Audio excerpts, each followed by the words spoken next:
Yo, what's good, guys? Back with another chapter in the Hoop Bible. Today I'm going to be doing my most forgotten or underappreciated stars list. These are guys that are all retired now, but they didn't get enough love for how good they really were back in the day. So let's get right into it. My first one's Michael Redd. He was one of the most lethal marksmen of the early to mid 2000s. He was deadly off the catch, could handle and get into the paint for some easy baskets, and he was just a definition of efficiency during his career. He didn't turn the ball over very much, and when he had the ball, he was either getting a shot up or putting the ball on the deck to get to the rim. He held an NBA record for most threes in a quarter, actually, with 8 against the Rockets. He still holds the franchise record for the Bucks when he dropped 57 on the Jazz in '06, but unfortunately for Michael, he always dealt with nagging knee injuries, which would cause him to miss chunks of a few seasons, and things just got progressively worse for him. In 2009, he tore both his ACL and MCL in the same knee, came back the next year, and retore his ACL and MCL again. During the prime of his career, he averaged 26.7 points a game, proving to be one of the most underrated scorers of the 2000s. I really have no idea how he had only one All-Star appearance, averaging 20 points a game for his 11 seasons with the Bucks. For example, Redd averaged 25.4 points a game and was snubbed in favor of guys like Antawn Jamison, who only averaged 19 points a game and didn't really do that much else to warrant an All-Star selection. If Redd were fully healthy, he would be regarded as one of the more deadly shooters and scorers of his era, but even when healthy, he still didn't get enough credit. When people talk about the best power forwards from the late '90s and early 2000s, you hear Dirk, Tim Duncan, KG, but you never really hear anyone celebrate how good Chris Webber really was. He had the total package offensively. He had a wide array of post moves, great vision, and was probably one of the best passing bigs the league's ever seen. He had a nice handle for a guy 6'10" to get by his man, and then he had the range that stretched out all the way to the three-point line. Although his three ball wasn't never that reliable, he still had the threat of making one when left open, but his mid-range was lethal. It was knockdown. Although never an all-defense performer, Chris was a very solid defensive player, averaging about a steal and a half and a block and a half for his career. His best season was 2000-2001, where he averaged an insane 27.1 points per game, 11.1 rebounds per game, and 4.2 assists per game. He and the Kings nearly reached the finals before being cheated by the refs in one of the most controversial series in NBA history, but the Lakers shot 27 free throws in the fourth quarter. One of the reasons people don't talk about how good Webber was is because of his injury problems. He played a long career, but it was limited due to his various injuries, so it hampered his abilities a little bit. He missed about 500 of his potential 1,300 career games due to injury. That's not even including playoffs. He never played a full 82-game season, and he just suffered injuries at the worst times. Like in 2003, he tore his knee in the playoffs. And then after that, he was never quite the same because he struggled defensively. He lost his lateral quickness and athleticism with each persisting problem in his knee. All in all, Webber was one of the best players in his era, but he never gets the love he deserved because injuries hampered his effectiveness and ability to stay on the court. If I had a choice of whose game I would have, I wouldn't take Michael. I'd take Latrell Sprewell. Yeah, this is an actual quote from one of the greatest players to ever step foot on an NBA court. Allen Iverson actually said that he would take the game of Latrell Sprewell over the greatest basketball player of all time. That's how talented Latrell really was. But unlike the rest of the players on this list, it wasn't really injuries that ruined his career. Latrell just couldn't get out of his own way. The pure talent was always there. From the jump, it was apparent that Sprewell was one of the most athletic players the league has ever seen. He was able to contribute in almost every way, showing steady improvement with each season.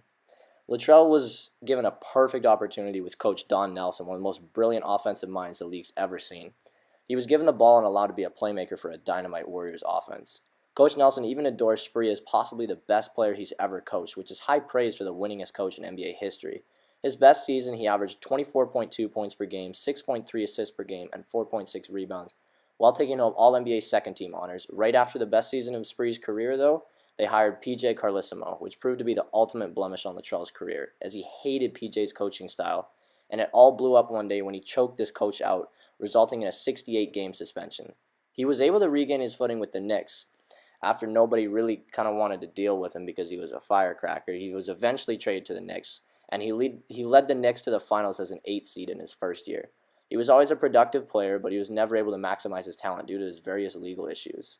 After a successful tenure with the T-Wolves that saw him win multiple playoff series behind a big three of KG, Sam Cassell, and himself, he was offered an extension worth $21 million over 3 seasons.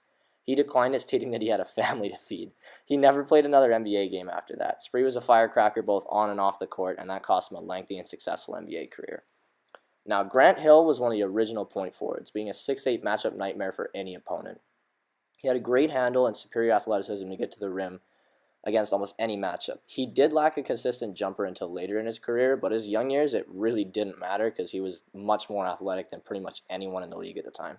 Kind of think of Ben Simmons and his play style, and you'd see Grant Hill. A big body with a superior handle and vision to get past almost anyone his size. Grant led the NBA in fan voting for the All-Star game his first 2 years in the league, which is unheard of and is pretty unlikely to ever happen again. In his young years, he regularly led the league in triple-doubles, showcasing his abilities as a true all-around player.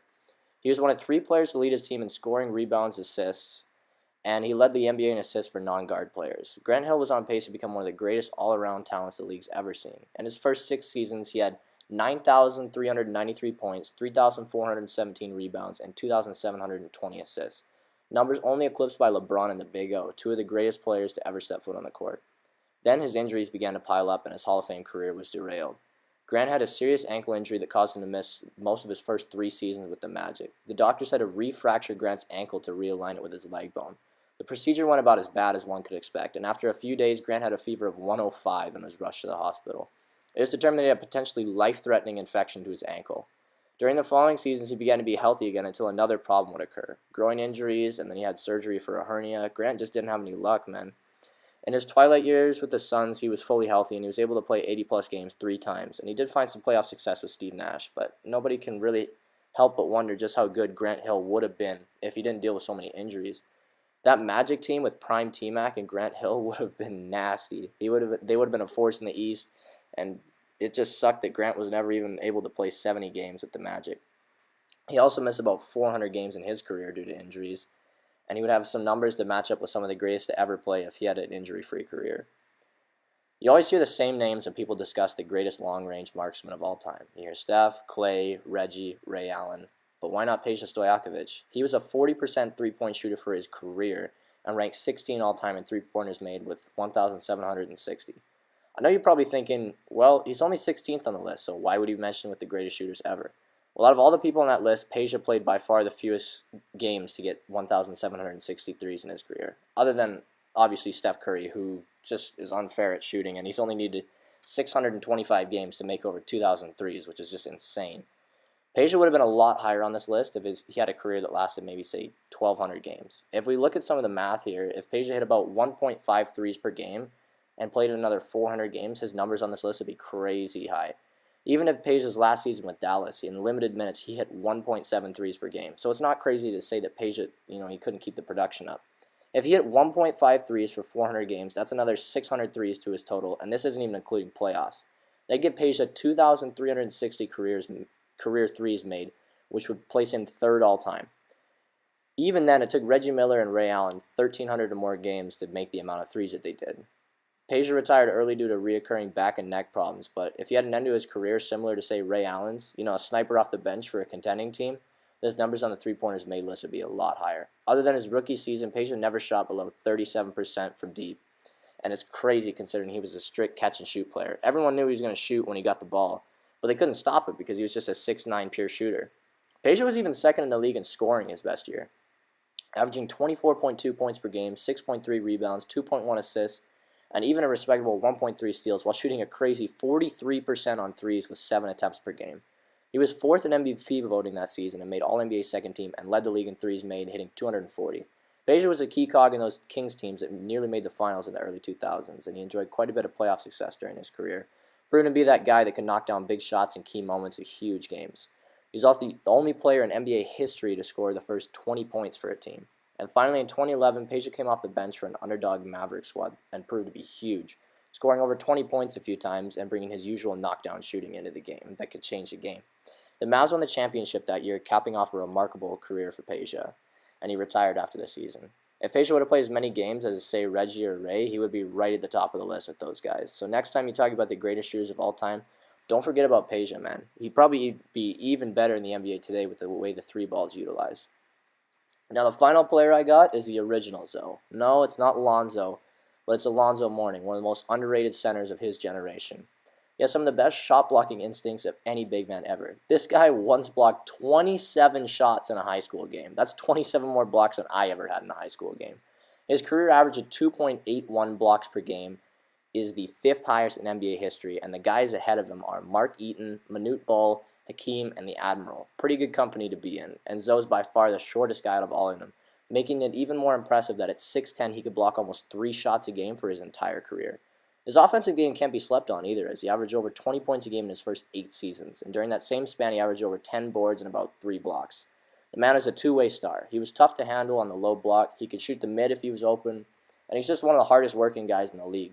Someone who'd do anything to win. Think about this. In only game 49 of his first season, Alonzo Mourning was the Hornets' franchise leader in blocked shots. Nobody wanted to go near this guy. He owned the paint his entire career. He led the Hornets to the playoffs in his first year and hit that iconic game-winning jumper to give the Hornets the series victory against the Celtics. They went on to lose against the Knicks in the second round of a hard-fought series, but it was no fault of Alonzo's, as he averaged 24, 10, and 3.5 blocks in the playoffs. Not bad for a guy in his first year in the league. He continued to improve, having playoff success for both Charlotte and Miami. He had a season where he finished second in MVP voting and won Defensive Player of the Year for the Heat. The first 8 seasons were special. Then, like most players on this list, a serious injury derailed his career.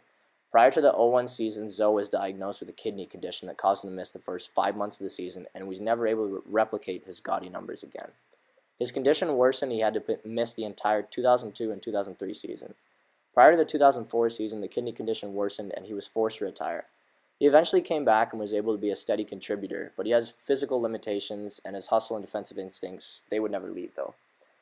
Zoe was able to be a backup to Shaq in Miami and average almost 3 blocks a game despite only playing 20 minutes. That's just insane. The Heat won their first championship with Zoe stepping in to provide huge defensive sparks in key moments.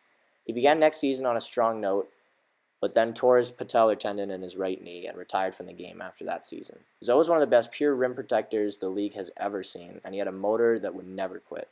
Without these kidney issues limiting his minutes and effectiveness, Zoe could have easily been higher than 11th on the all-time blocks list, and could have put together an even better career. Still, he was a champ, 7-time All-Star, 2-time Defensive Player of the Year, and one of the best two-way players of his time. Don't sleep on a guy that had the ability to score 50 in a game, grab 22 boards, and block 9 shots in any game that he played in. He was that kind of a game-changing player in the 90s and early 2000s. Well, that's my list. Hope you guys enjoyed. Stay tuned for the next one. Peace.